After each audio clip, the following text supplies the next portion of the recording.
नमस्कार दर्शक बंधु आज हूँ नवेम्बर मास 15 तारीख शनिवार। आज दिन टॉप 25 बड़ खबर उपरे आसतु नजर पकेबा। भिडियोटी को शेष पर्यंत देखंतु, मात्र किछि समय मध्य जानिपारे संपूर्ण खबर। ता पूर्व चैनल रे नुआ थिले सब्सक्राइब पाखरे आसुथिबा बेल आइकन को ऑन करी रखंतु, एमिति प्रतिदिन लेटेस्ट न्यूज सर्वप्रथम देखिबा पई। तेबे आसंतु संपूर्ण खबर उपरे नजर पकाइबा। प्रथम खबर, प्रधानमंत्री मोदी बिहार निर्वाचन नुआपड़ा और फलाफल को नहीं बड़ सूचना देइचंती और शुभ इच्छा कहिचंती। से पूर्वचन विपुल विजय और काश्मीर नागालैंड और जनसाधारण को धन्यवाद जणाइछंती और निर्वाचन विधायक देवजानी रणा और विजय ढेंकलिया को अभिनंदन और सेमानक जनसेवा करने को उत्तम और उत्साह करुछंती। परवर्ती खबर, उदयगिरी और ढेंकानाल डिंगावाड़ी रे एमिति शीत पड़ुछि जहाँ घर बाहरी पारु नाहंती लोक माने। 60 डिग्री तापमात्रा लोकंक जीवन और जनक सामना रे आज जमा होछि। पुणी डांगेरा गत सप्ताह धरी तापमात्रा 7.6 डिग्री हेबार डांगड़ा शीतर प्रकल्प जारी होइछि। 10टा पर्यंत बाहरुचंती लोक। कष्टर छोट व्यवसायी शीतर बहुत असुविधा होछि।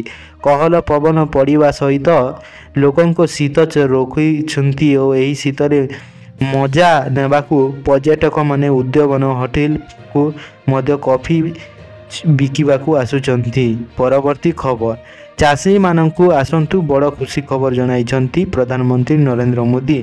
आपणको अकाउंट को पुणी थरे आसीबो 2000 टंका। अपेक्षा करिथिले 21तम किस्ती। हाँ, सरकार सीधासलख घोषणा करिदेले जे पीएम किसान रो 21तम किस्ती निर्दिष्ट तारीख रे आसुची। चाषी माने खुशी खबर, प्रधानमंत्री किसान योजना रे 21तम किस्ती पाई सरकार रो नुआ अपडेट जारी हेछि। 19 नवेम्बर तारीख रे प्रत्येक योग्य चाषी को बैंक अकाउंट को 2000 टंका सीधा सलख अकाउंट को पड़ो डीबीडी माध्यम रे। ता पूर्व आपण ई केवाईसी करबा दरकार नहेले आपण को बैंक अकाउंट को पैसा आसीबो नाही। परवर्ती खबर, नुआ दिल्ली रे भारत मंडप रे चालुथिबा 44तम भारत अंतर्जातीय वाणिज्य मेला रे एबे सबु नजर ओडिशा मंडप उपरे रही। आज यह उद्घाटन कले उपमुख्यमंत्री प्रभात पीड़िता। से डिलगट रु देखी मंडप रे डीजीएल को बहुत प्रशंसा कले। यार मंडप ओडिशा कला संस्कृति और ऐतिहासिक कृषि वाणिज्य सबुकिछि सुंदर भाव में देखाउछि।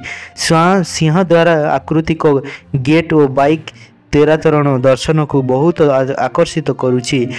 परवर्ती खबर, ओडिशा सीएससी पक्षर एक नुआ निष्पत्ति। +2 और समस्त गिलुआर छात्र छात्री रेगुलर छात्र छात्री मान इंटरनल असेसमेंट और प्रोजेक्ट वर्क एवं बाध्यतामूलक करा जाउछि। काहेकि ना प्रथम स्पॉट परीक्षा डिसेम्बर 22 रु 31 मध्य हेबो। जदि केही समय रे देई पारिबे नाही, ठीक प्रमाण को देई पारिबे नहीं, तेबे से द्वितीय पर्यायर मध्य देई पारिबे। जनवरी 12 रु 15 मध्य हेबो। और मार्क विभाजन और मार्क 20 मार्क रु 6 मिनिमम पाइबा को पड़िबो एवं 10 मार्क रु 3 पाइबा छात्र को आकु आवश्यक। परवर्ती खबर, बिहार और विधानसभा उपनिर्वाचन में एनडीए मेंट गुन्नय विजय देवी आग्रसर होइछंती। समय भाजपा और कांग्रेस नेता राहुल गांधी को तीव्र आक्रमण करी भाजपार आईट सेल मुख्य अमित अमल्य और गिरपल को पोस्ट करी कहिछंती राहुल गांधी नेतृत्व में गत 20 वर्ष रे कांग्रेस 95टी निर्वाचन हारी। से कहते आउ गोटे निर्वाचन आउ गोटे पर्याय हिमाचल, गुजरात, महाराष्ट्र, उत्तर प्रदेश और बिहार सह अनेक बड़ राज्य रे हार तालिका से देखाई।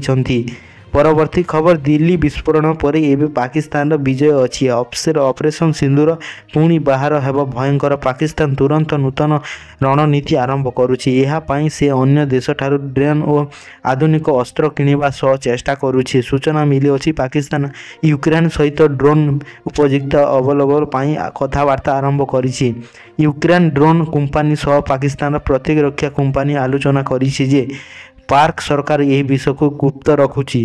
गत मतरे मासरे यही को ऑपरेशन सिंदूर समय पाकिस्तान भारत पश्चिम सीमार ड्रोन आक्रमण करिथिला, किंतु भारतीय सेना मजबूत बजाट ओ देइथिला। परवर्ती खबर, बिहार रे एक सरकार गठन करने को ताहा अल्प स्वल्प विधानसभा निर्वाचन पाई भोट गणित एवं मध्य चलुछि। बिहार मोट 234 आसन अच्छी, किंतु सरकार गठन पाई जेकोसी दल को मतरे 122 आसन ବାଲିବ। ଦୁଇ ପର୍ଯ୍ୟାୟରେ ଭୋଟ ହେଉଥିବା ଏବଂ 64ଟି କେନ୍ଦ୍ରରେ ଗଣନା ଚାଲିଛି। ପ୍ରଥମ ବାଲେଟ୍ ଉପରେ ଗଣାଯାଇଛି। ଇଭିଏମ୍ ଖୋଲାଖୋଲି ଯାଉଛି। ଏନ୍ଡିଏ ପକ୍ଷରୁ ବିଜେପି ଜିଡିୟୁ ଅଛନ୍ତି। ଅନ୍ୟପଟେ ମହାଗଠନ ସହିତ ଆର୍ଜେଡି ଯେଉଁରେ ପକ୍ଷ 112 ଆସନ ଅତିକ୍ରମ କରିବ ସେମାନେ ବିହାରରେ ସରକାର ଗଠନ କରିପାରିବେ। ପରବର୍ତ୍ତୀ ଖବର ଦିଲ୍ଲୀରେ ହେଉଥିବା ବିସ୍ଫୋରଣ ପରେ ସୁରକ୍ଷା ବ୍ୟବସ୍ଥାକୁ ଭାରି କଡ଼ାକଡ଼ି କରାଯାଉଛି। ଏହାକୁ ଦୃଷ୍ଟିରେ ରଖି ପୁଲିସ ଡ୍ରୋନ୍ ଓ କ୍ରମ୍ ଏବଂ ବିମାନ ଯାତ୍ରୀମାନଙ୍କୁ ନୂଆ ଯାତ୍ରା ନିୟମ ଜାରି କରାଯାଇଛି। ପୁଲିସ କମିଶନରୁ ମିଲିମିଲି ଡିସେମ୍ବରରେ କୁହାଯାଇଛି ଡ୍ରୋନ୍ ଯାତ୍ରୀଙ୍କ ଡ୍ରୋନ୍ ଛାଡ଼ିବାକୁ 1 ଘଣ୍ଟା ପୂର୍ବରୁ ମୋଟ ଯାତ୍ରୀଙ୍କ ମାନେ 20 ମିନିଟ୍ ପୂର୍ବରୁ ଅନ୍ତର୍ଜାତୀୟ ବିମାନ ଯାତ୍ରୀମାନେ 3 ଘଣ୍ଟା ପୂର୍ବରୁ ବିମାନରେ ପହଞ୍ଚିବାକୁ ହେବ। ସୁରକ୍ଷିତ ବୃଦ୍ଧି ପାଇଁ ଏହି ସ୍ଥାନରେ ଯାଞ୍ଚ ଜାରି ରହିଛି। ପରବର୍ତ୍ତୀ ଖବର ଦିଲ୍ଲୀ ଓ ବିସ୍ଫୋରଣ ନେଇ ଗୃହମନ୍ତ୍ରୀ ଅମିତ ଶାହ ଭାରି କଡ଼ା ମେସେଜ ଓ ସ୍ପଷ୍ଟ କହିଛନ୍ତି ଯେ ଆତଙ୍କୀ ଆକ୍ରମଣରେ ସେମାନଙ୍କ ସମ୍ପର୍କିତ ସେମାନଙ୍କୁ ଏମିତି ଦଣ୍ଡ ଦିଆଯିବ ଯେ ପୁରା ବିଶ୍ୱ ଦେଖିବ। ଯେ କହୁଛନ୍ତି ଯେ ଏହି ଶସ୍ତା ବ୍ୟବସ୍ଥାକୁ ଏହିପରି ଆକ୍ରମଣ କରିବାକୁ ଉଦ୍ୟମ କରିଥିବା ଯେକୌଣସି ଆତଙ୍କୀ ହଉ ନା 2 ଥର ଚିନ୍ତା କରିବ କି ଏମିତି ଭୁଲ କାହିଁକି କଲି। ଦିଲ୍ଲୀ ବୋମା ବିସ୍ଫୋରଣ ନେଇ ତଦନ୍ତ ତୀବ୍ର ଚାଲିଛି। ପରବର୍ତ୍ତୀ ଖବର ପୁଣି ଜଣେ ଓଡ଼ିଶା କଣ୍ଠଶୀଳ ସେ ହେଲେ ଅସୁସ୍ଥ।